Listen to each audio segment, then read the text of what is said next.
গত 2 থেকে 6 এপ্রিল তামিলনাড়ুর মাদুরাই শহরে আমাদের পার্টির 24তম কংগ্রেস অনুষ্ঠিত হয়ে গেছে।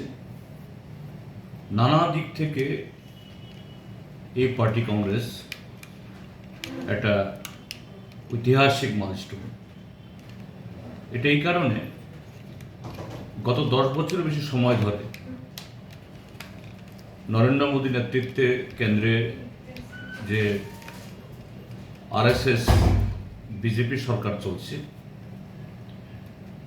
এই সরকার আমাদের সংবিধান, আমাদের যে গণতান্ত্রিক যে ঐতিহ্য, ধর্মনিরপেক্ষ কাঠামো সব কিছু ধ্বংস করে তাদের তথাকথিত স্বপ্নের সেই হিন্দু রাজ্য প্রতিষ্ঠা করার একটা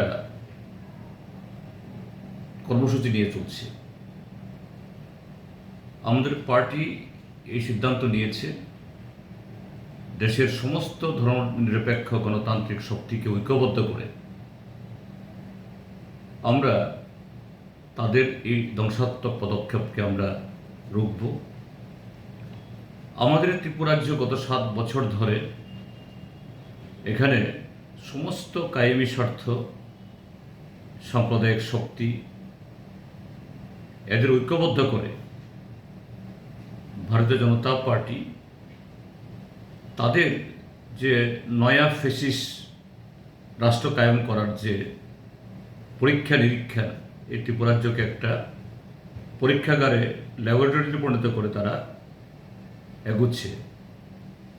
আমরা পার্টি কংগ্রেসে গৃহীত যে রাজনৈতিক কর্মসূচি এবং সেই কর্মসূচিকে সফলকাম করার জন্য যে সাংগঠনিক সিদ্ধান্ত নিয়েছি, আরও বেশি করে জনগণের কাছে যাওয়ার জন্য আমাদের পার্টির সভ্য এবং আমাদের গণসংগঠনের সমস্ত সদস্যদেরকে আরও সক্রিয় করার মধ্য দিয়ে এটা সর্বাত্মক প্রতিরোধ গড়ে তোলার জন্য আমরা আগামী দিনগুলোতে সে কাজে আরও ব্রতী হব। এবং আমাদের দৃঢ় বিশ্বাস আমাদের দেশের সেই বিগত প্রায় 200 বছরের ঐতিহ্য, সাম্রাজ্যবাদের বিরুদ্ধে এবং বিচ্ছিন্নতাবাদ, এই সাম্প্রদায়িকতার বিরুদ্ধে এই ঐতিহ্যকে পুঁজি করে আমাদের রাজ্যে এবং সারা দেশে আমাদের দেশের স্বাধীনতা, গণতন্ত্র, সংবিধান এবং সর্বোপরি এই দেশে একটা শোষণহীন সমাজ ব্যবস্থা কায়েম করা, সমাজতান্ত্রিক ব্যবস্থা স্থাপনের যে আমাদের লক্ষ্য, আমরা সে লক্ষ্যে দৃঢ়তার সাথে আমরা এগোতে পারব।